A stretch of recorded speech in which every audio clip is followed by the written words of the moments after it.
Hello, welcome back to Tommy's Top Picks Weekly Roundup Podcast, episode 24. I'm your host, Tommy, joined by John.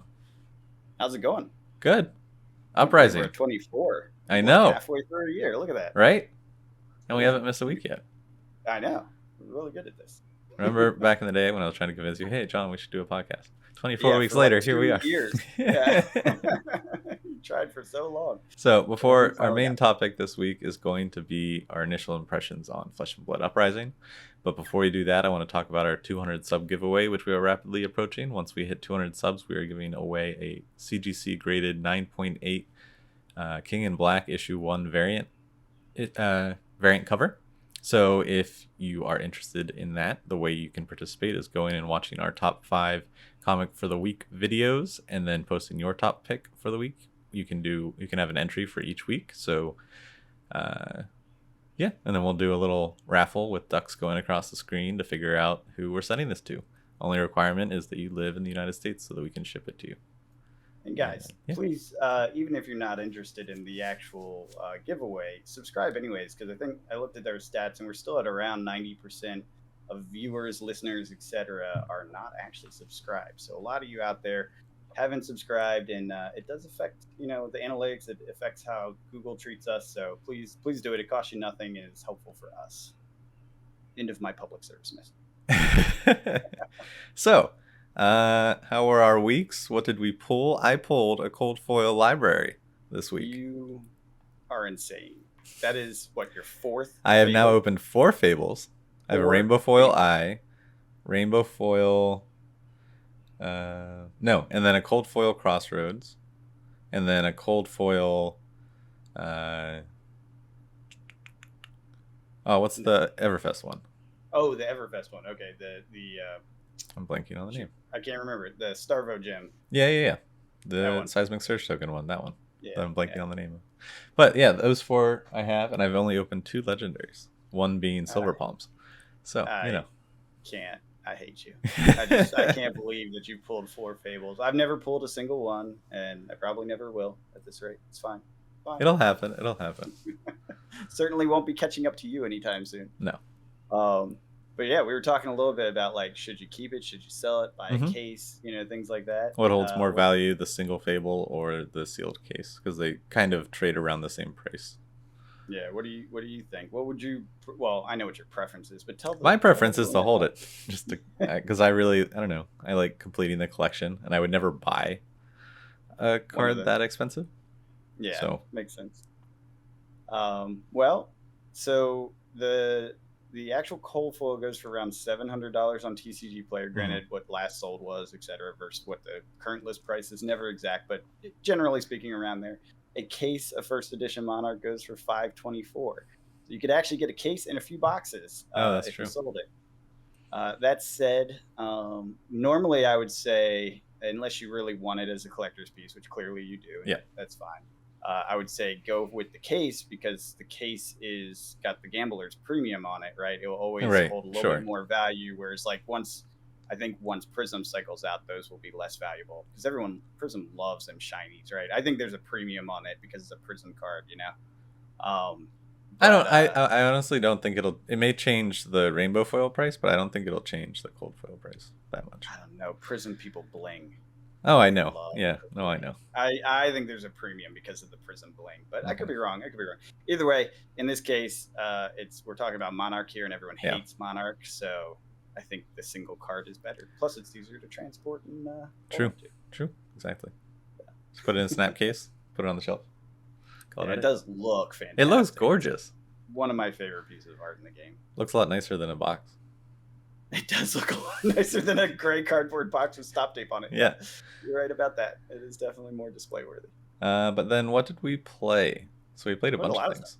Yeah, for the first time in a while. Mm-hmm. So I pulled out Reinhardt in a Blitz format and got to play some, which was great. We matched up, and you crushed me, right? I believe. I remember how badly I got crushed, but I know I got crushed. It wasn't that bad. I had a blood on her hands turn, and then it was just kind of done. Yeah. It was back and forth for a bit. Yeah. It was. Yeah. I think I got like a good swing or two in, but then I just ran out of gas and couldn't do anything. Yeah. It's hard. It's hard because you can't. I think it depends on when Kasai gets her blood on her hands. because she's gonna have the copper because you're not blocking. Yeah, that's true. Yeah, Because if you block, you are blocking with attack actions, and then the pumps get over the 3. well, so and then, I mean, frankly, Reinhardt can't block that much anyway. right, exactly. He has to right, discard a card to do things, so Right. he needs that extra card. Right. Yeah, which is on theme, but very annoying. I like these ones, draw 1, discard 1. They're a lot better, but Yeah. so rough. And then I played Rhine versus an upgraded Dorinthia that uses some of the new Classic Battles cards. That Sweet. was fun, interesting, surprising. I did end up winning that, but it was super close. Like, I was dead next turn if I didn't get it off. And it was, I got lucky. I drew into the right combo of things, so I managed to do double claws, what is it called? Mandible claws. Yeah. With a +2 on each of them, and then swing into a last actual Reinhardt swing. So it was a very lucky end draw for how close it was. If I hadn't drawn correctly, it was game over. She was going to finish me because she kept accumulating +1s because, like you said, I don't block. Right. So her sword was getting nasty. And then played some. Then I played some Briar against Lexi. Lost both. But they were fun. They're always fun. It's all about that Channel Mount Heroic, and if it decides to show up or decides to have to be a block. That one was so brutal. It was. The block with 2 of them. It didn't show up forever, and you're like, I have to block now. Yep. It's too late. That it just sometimes the deck bricks, and that's what happens. But and then we just finished playing a couple games of Uprising. It's on Tabletop Simulator. It's on FABTCG. You can build your decks now, and you can play on TTS. It's here. Amazing. It's like the actual. It's like the beta is out. It's out. It's ready. You can play it. Yeah. The cards are full art. I spent 2 hours yesterday making my card and saving objects, and then all this stuff got released last night, and I'm like, oh no, damn it! Someone else was also doing what I was doing. Yeah, well, I mean, the pros were finishing up is what it is, but right. I feel so bad. The guy who put the library together, he literally goes on Discord, because I got it from him, and he's like, God damn it, I just spent 2 hours with my friends building decks so we could play, and now it's all released. He's so mad, and he had built the way to import it. He built the library too. Oh jeez. Images, he did all the work. I just took that, imported it, and then had to make my deck in right. the virtual environment, which is terrible too. But yeah, I felt bad for him because he put a lot of effort in. Well, that's unfortunate. That's how it goes sometimes, though. But what do you think about Uprising? It's wild. Icelander is terrifying. She's not that bad.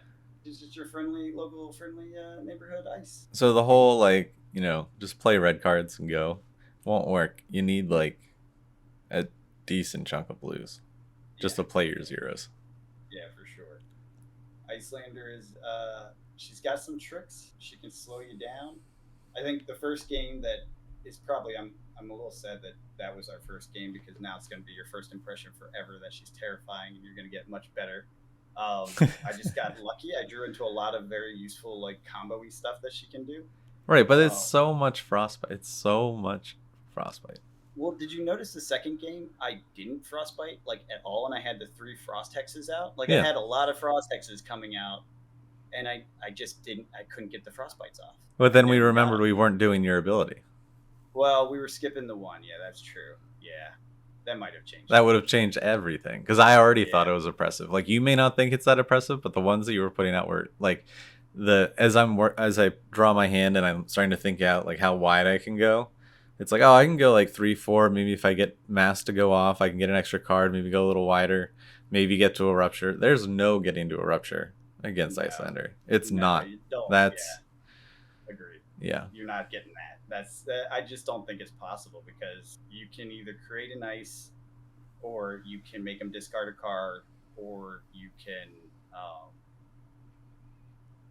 make them pitch to block Arcane. There's several ways to disrupt their wide turn, so that's not going to happen.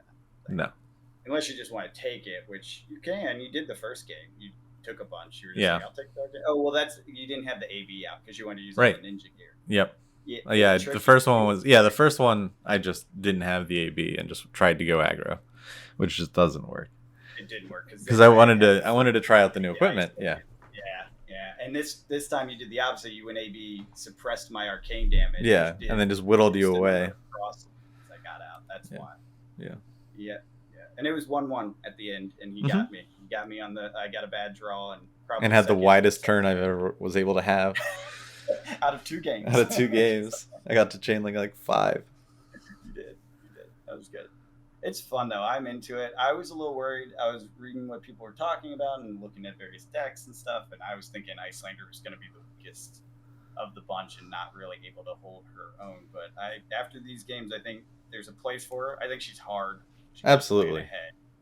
And it's a lot of like thinking about their turn and your turn. You do stuff. Unlike Kano, you do stuff on your own turn a lot. Right. And you have to think about that and balance that. But it's fun. It's amusing. The Moon Staff is awesome. And those Frost Hexes are great. Although you did get to thaw them. That was pretty cool. Yeah. Thaw. So Thaw is an awesome card. It is. It is pretty neat. And I was worried about it. I was like, oh, this is terrible. They're just going to knock them out. No problem. But it removes 1 after it gets into the graveyard, and then they banish it at the beginning of their next turn. So it's like a timer. You get to see this thaw coming a mile away. So you can, it's thawing. You can combo it's thawing, out. If you can max out all this stuff before it goes off, then you can still get some value. So when I saw that, I was like, oh, okay, I'm less upset about thaw. Right. Now that doesn't mean Scour, which removes auras, right? And right. Isn't there another one that gets rid of auras out there? Yeah, there's some. Yeah, those would both work on them. There's the Runeblade one. Yeah, I can't remember what but there's a few. So that tech is key against Icelander for sure. Yeah. Keep that in mind. It was fun though. I'm super excited for this set. Yeah, I want to play more. So let's jump into our main topics around Uprising. Upcoming meta. So we talked about this a little bit predictively before, like what we thought things were going to shake out as going forward. We said that Dash and Briar might be in part of ProQuest and what's coming up, and is really interesting. And granted, it was for ProQuest too, but we now have Road to Nationals coming up. And I don't know, is that Blitz only format? I don't know. No, I thought it was draft. Is it all draft? Okay, well, if it's all draft, then it's obviously going to be these 3 heroes, and that changes everything. If it's any constructed format, everything we said is wrong. Yeah. Because these play so differently. I'm a little concerned about how it shakes up the meta. Phi seems like a powerhouse, but it's possible to stop with ice. Does that mean Oldhim gets in here? Absolutely. I think Oldhim. Lexi. So apparently, Lexi. Lexi's pretty solid. People have said Lexi was good before this, and now it's going to be even better with these new channel, frigid things. What are they called? More ice cards. Yeah. So I'm excited to see how that plays out. Actually, we're going to have to get our Lexi player to upgrade and play because I want to see what that does. She's going to be dangerous. She was on the verge of being dangerous. Now she's going to be powerhouse. Apparently, Oldhim beats Icelander pretty easily. I could see that. I think there's tech there that you can sideboard in that removes gear, armor. Yeah. You freeze and destroy armor, which would really disable him. So I think there's a destroying way to Crown of Seeds. Yeah, exactly. I think there's a way to counter him a little bit, but you got to get that combo off, and it's not the easiest thing to freeze something and then be able to destroy it, because it unfreezes in a turn. So you got to be really heavy into that. Which, I mean, if you're going up against a Guardian, you're going to have the time probably to do it. Right. Unless he's an aggro. Is that a thing? Not really. Okay. Well then, could be. Should work. It's going to be a slow game though. I mean, he has Oakenold. He does, yeah. Does he have any other stuff? Didn't he have a specialization? Endless Winter. Is that good in this? Yeah, Endless Winter is good, yeah. So yeah, we're going to see a shake-up in the CC play at least, or CC and Blitz. I have no idea what Blitz is going to look like. Faye. Right? I don't think you'll see Icelander there. Maybe a little bit, but not as much as she was before. Because before she was viable as like a wizard that also slowed things down. Right. Now, with these cards, I mean, you can still do the same thing, but I just think it's going to be too fast and she's too slow. I mean, Blitz is still a fast format. Absolutely. I don't think Jeremiah is going to show up there. Jeremiah seems too slow, very difficult to get going. Yeah, it's also a build-up character. Yeah, that's what people have been saying. I haven't gotten to play with it yet. I can't wait. That's my next test. I want to play with it. Yeah. So, are you 100% Fi? Yeah, Team Fi. That's it? You're not going to play any of the other ones? Oh, absolutely. Well, I'm going to play everybody. Eventually. In Constructed? Yeah. This season? No, not this season. You're like, no, never. No, but like I'm not going to show up to events with everybody. I just don't have enough time. I don't play enough to do that. No. But I mean, I go every week, but we alternate between draft and blitz and CC, and there's not enough events to play everybody. But yeah. I mean, I was also like with playing Classic Constructed, I was like, Reinar might be fun right now too. So I was thinking about that in CC. Yeah, I was thinking about, that's why I got him for Blitz set up, because I figured he might be okay going into it. But him and Blitz might be fun too, yeah. Expecting Jeremiah, and now it seems like it's 5, so maybe Reinar won't be the best. So I'll get hit. Everything goes off, and I'm dead. Yeah. Oh well. Reinar goes back in the closet. It's always the next meta. Hopefully we get the Savage. Well, I guess that's a ways off though, because don't we have 2? Or no, we only know of one more product, right? I don't know of anything. There's an end of the year supplemental set. Oh yeah. But we don't know what's after that. Could be another supplemental. It may not be. No, he said it's gonna. I think they said it's gonna alternate supplemental and standard. Oh, going forward. That's fantastic. I love that. Yeah. I did not hear that. Yeah. Good. Yeah. So every other set's gonna rotate between supplemental and core, or like a standard box. If Road to Nationals kind of gets back on topic a little bit, if Road to Nationals is all draft, which would be awesome, then you go to Pro Tour. Is Pro Tour going to be like, I think they did something similar. They may have just been Nationals or something when they like upping the tier of the competition. I know a while back they did like day 1 to qualify, you had to draft. And then day 2 was construct.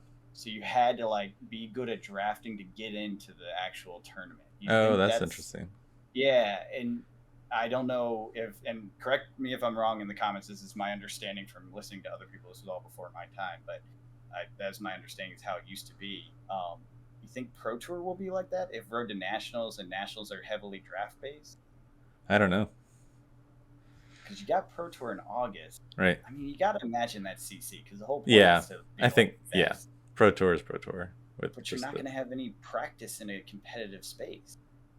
What do you mean? If the only thing before that, as far as I know, is Battle Hardens and Road to Nationals, and there's just not a lot of like, you don't have like a Pro Quest lead up. You know what I'm saying? Right. To August, we just finished Pro Quest season 2. I don't think there's another season of it before Pro Tour. So no, because this was where you got the invite. Right. So the new meta is completely unexplored in CC, heading into Pro Tour. Oh, absolutely, yeah. Unless there's like some Battle Hardens and things like that can fill it up, but even those tend to be not as like highly, like as densely populated by the top players, right? Sure, no, but I mean they're all playing.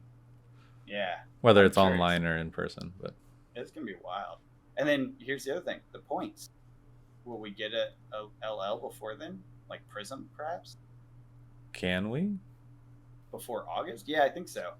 She's only like 200 points away, and I think Battle Hardens are like 30 to 50 or something. But then she would have to win them in this new meta. Correct, which is a question mark. I don't know if that's possible. Yeah. And if not her, do we have someone sweep like Starvo did, where like Fi ends up at like 700 right before? Yeah. No, I don't think that'll happen. I think there's between all the ice heroes, there's no way. Yeah. Like he is going to be good, but it's not like he's going to have a lot of bad matchups, I think. Yeah, he's not Starvo. He's not a one-trick pony. This is all you do, and you do it all day, and you win. You know, like definitely not. After watching you play, and I know it's early days, and he is good. He's probably the best of the 3 heroes just from first glance, but he is not Starvo. No, absolutely he does not look like Starvo. He's hard to get all those pieces to play. if your opponent knows what they're doing against you. Of course, everyone's playing 5, so everyone's going to know what to do against 5. Right. Yeah. That'll be interesting. Absolutely. I'm very excited. I can't wait to have the cards in my hands. But I'm just also very excited that now we can play it on TTS and it's just there. Yeah. So there's no more waiting for to be able to play. Yeah, just to test things out. Yeah. So it's no more just theory crafting. It's actual. Let's do it. Right. Let's yeah. actually. Which is awesome. Yeah. Well, guess we'll find out what happens as we get towards August. So we have all summer of this. Yeah. And then I suppose at some point they'll introduce some sort of ban and restricted. When do you think that? They have one announced. Do you know when it is? No. That's just the June one, right? Or not June, July. Isn't there just a July one coming? Yeah. But that's just, it could be nothing. They've done it before. Right. Yeah. But I'm just saying that there is something on the calendar. Yeah. For a check-in point, but I wonder. Do we think? Well, I doubt they'll do anything right away because it's too new. Possibly, unless something's broken. They could also just start using that suspended thing. They suspend it and then they do some internal testing and figure out something was. They did a good job. Okay, so here's something that we should talk about a little bit. They did a good job of preemptively suspending stuff. You know how there's a couple everyone was like, why? And now that we've seen hammers, we're like, oh. yeah. Now I get it. That makes sense. Yeah. So I have to say they're getting ahead of the curve on their testing now, whereas before they were kind of behind, it seemed, which is huge. So I don't know. I hope they stick with the same pattern of doing a big ban restricted announcement right before Pro Tour. So we have summer. Oh, yeah. Play this set probably summer. There'll probably be something like the New Jersey Pro Tour where there's a couple weeks before they shake things up. Yeah, they just say, okay. I think that worked out really well. So. I loved it. Yeah. I was pleased that happened. It shook the meta up. It was a surprise at what characters were played. The pro teams had to be pro. Right. They did. And they brought it, and it just made it who can work in this messy environment the best. Which, I mean, you're being asked to be a pro, and you're getting paid serious money for winning. So, right. I'm 100% in that. I'm sure it's stressful for the teams, but good. It should be right. It should be easy. Then we're doing something right. Yeah. Yeah. It's that's why we all look up to you pro players, because you can do that in that situation. I know I can't do that. No. So. Absolutely not. Yeah, that would be fun. I hope they do that. I hope that's a pattern they maintain. Unless the meta is just really balanced, which, I don't want to speak too early, but it feels like there's a lot of counters to every single potential strong, new character. Only thing I can see is some old card interaction someone missed, something in old him with some of the ice cards being just a busted situation. Right. Just or Lexi, maybe. I don't know. Yeah, the ice cards definitely scare me because there were definitely situations where in our games I was just like, all right, well, I probably should have used my other cards to block or pitch for Arcane because I have 2 cards in my hand, but they're both reds and I have 3 Frostbite. So I can't do anything. That was an effect I did not think about. When I was theory crafting, I always thought, okay, while it's great you can build up this pool of ice tokens to get this hex off, right, to do the damage, you can't expect that damage. So I'm like, okay, it's a slog play, right? You got to play defensive. You got to get your chips in. That's how you win with Icelanders. Chip. You're not going to get the mega hit. Right. Because what I always assumed was they're going to swing through the Frostbite token.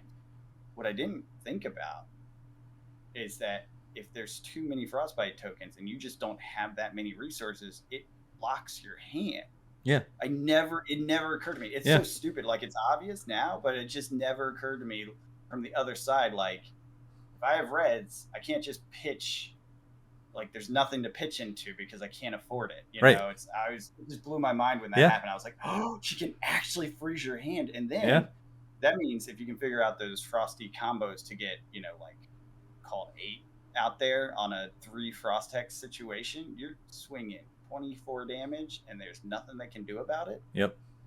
But pitch those 2 reds or 3 Yeah. reds. Yeah. The Absolutely. block 3. Yeah. I want to play with that. That's what it got me And excited about. and you can't really break your. So I was running 3 AB, the gloves, the chest, and then the new Ninja boots. They were AB1 Snapdragon scalers, kind of a little bit better. And too, isn't it? yeah, but if I use it, it breaks it. So I couldn't use it till like the very end, like the last turn, because I needed to be able to have 3 AB. Right. But damn, yeah, I just want to keep playing. Honestly. Yeah, me too. All right, let's get this done so we can go back to playing. Yeah. All right, you want to move on to the next topic?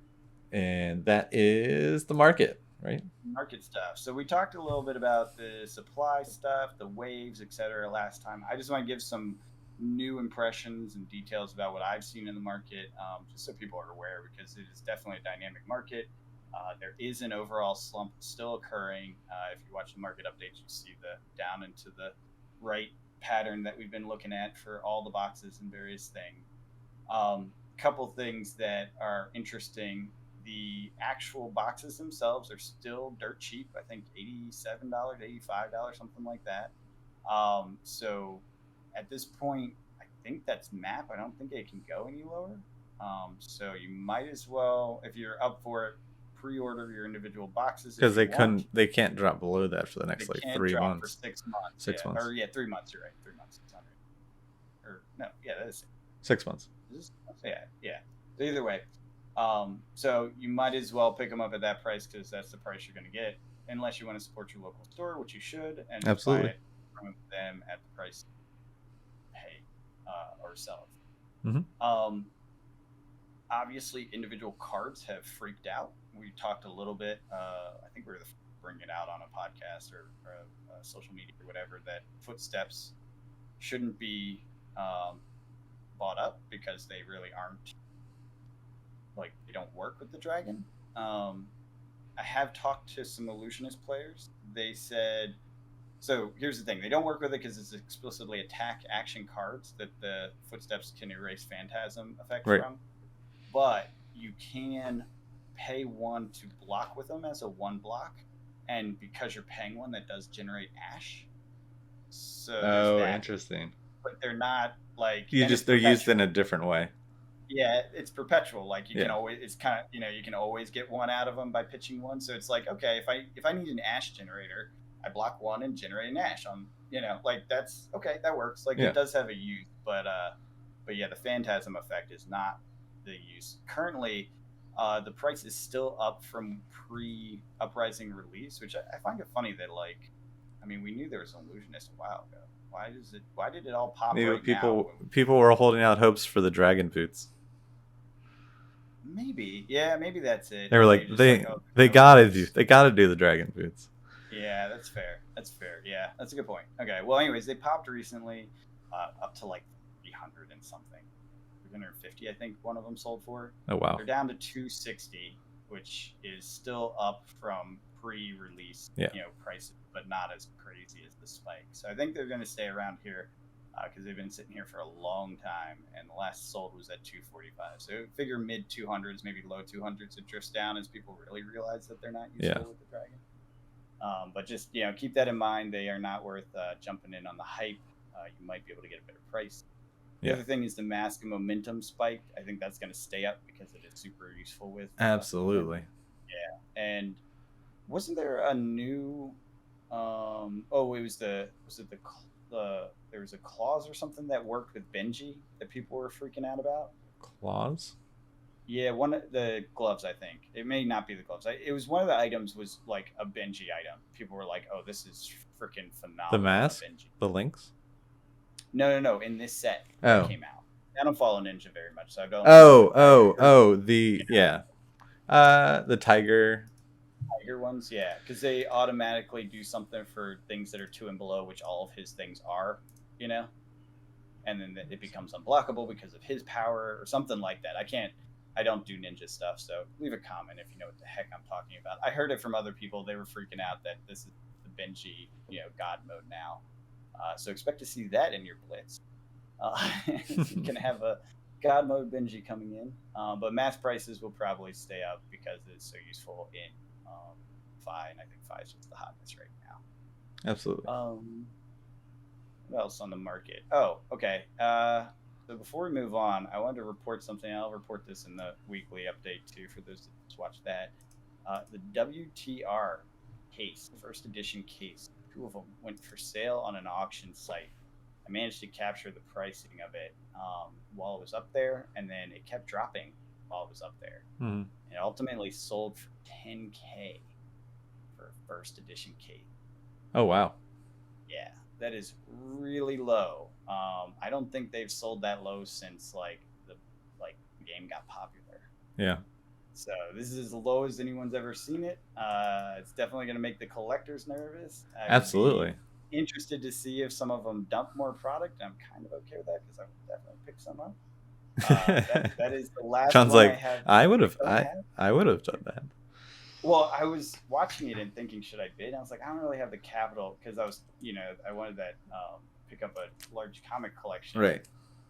And I was like, I don't want to do both. So I was like, I haven't heard back. I'll wait. And it's no big deal. Like, it's not that big a deal. I don't regret it. But at the same time, it's like, oof, that is really cheap for the very first product ever. And I want to get one of those someday if I can.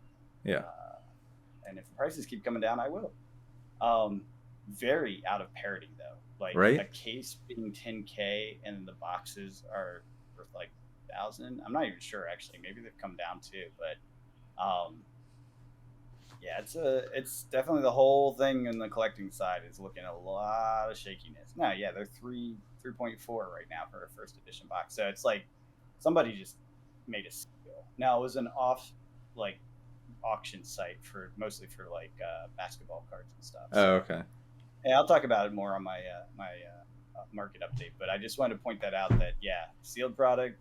It's kind of going for a steal right now, and as I always say, my thing, the TCG pricing is absurd and not real, but I didn't expect it to be this low for real. It was, right. So crazy. Anything else on the market stuff? Oh, I guess the waves are continuing to play out. As we see, there's plenty of product. Don't worry about it. You'll be able to get it well after release. I don't think you have to FOMO into it at all.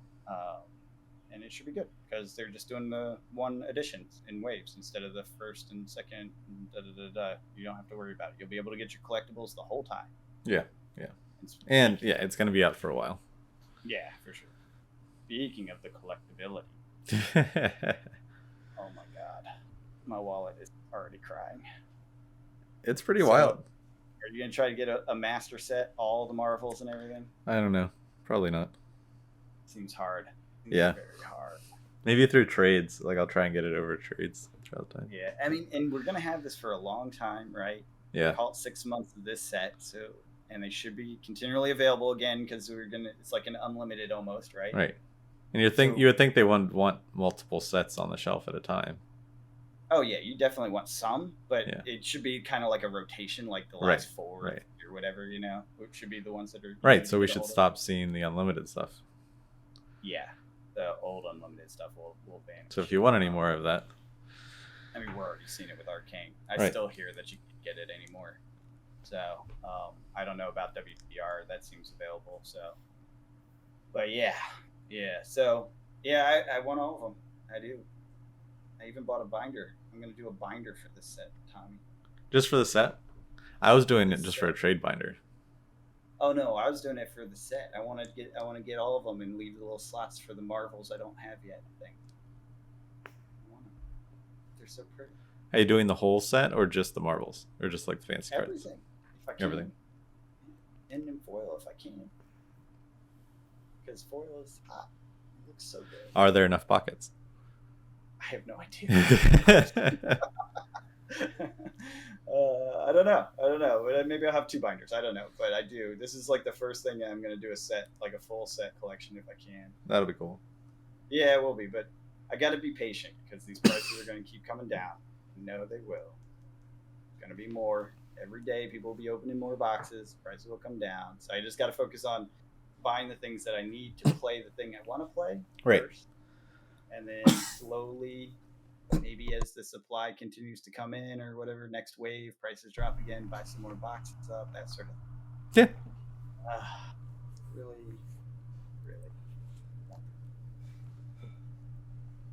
You just gotta, you just gotta open them. Just gotta keep opening boxes, John. I don't know Just if I'm don't gonna do stop. that. I had so many boxes of Everfest. I don't want to have too many boxes of this set. I think I'm gonna try for singles, but I gotta be patient on the single price. Yeah.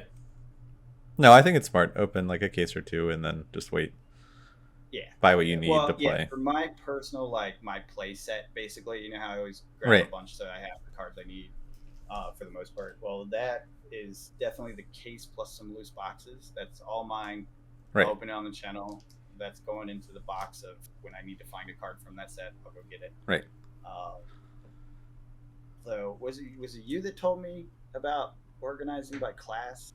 I was thinking about it, but then I changed my mind on it. Oh, did you? Okay. It could still work. So that idea was, so having all of the guardians together, having all the brutes together, but then you have all the talents, because then you kind of want like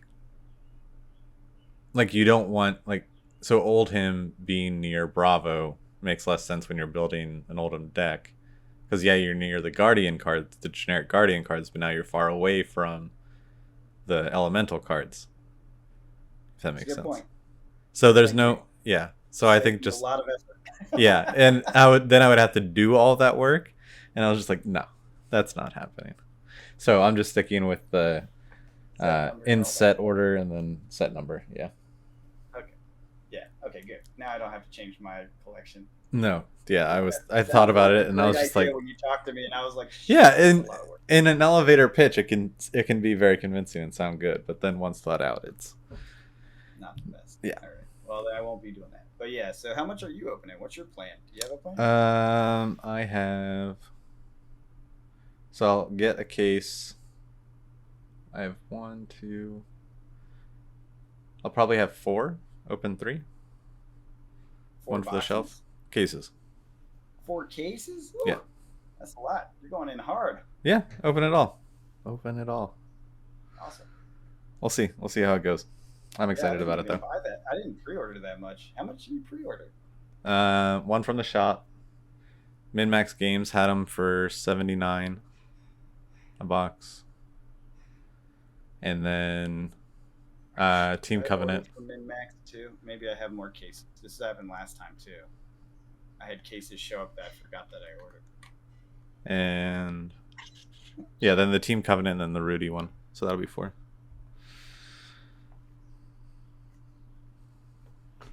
Okay. Yeah, I might actually have a different box. I thought I was just gonna have Rudy and Team Covenant, but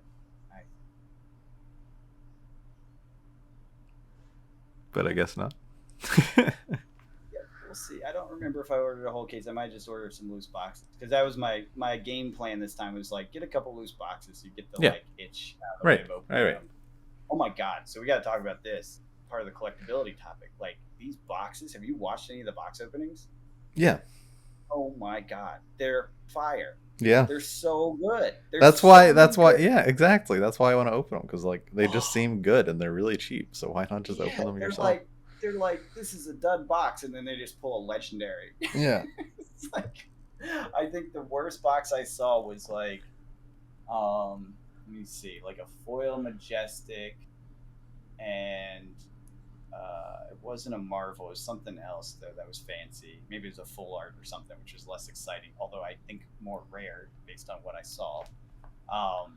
And then 6 or 7 majestics, right?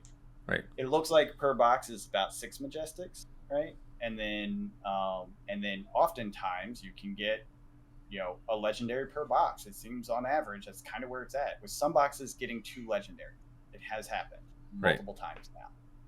That's crazy. Yeah. Now, granted, one of them's rainbow foil, one of them's gold foil. Sure. Oh, that was the other thing. And then a cold foil common was in the dud box. You minimum you get a cold foil, seems in every box. Yeah, cold foil common being the way. Sometimes multiple cold foils. Oftentimes like a Marvel and a cold foil. That seems to be pretty common. Marvels seem less common than cold foils. Cold foils are at least once a box. Legendaries seem like they're happening about once a box. Could be just weighted by the boxes they gave out. I don't know.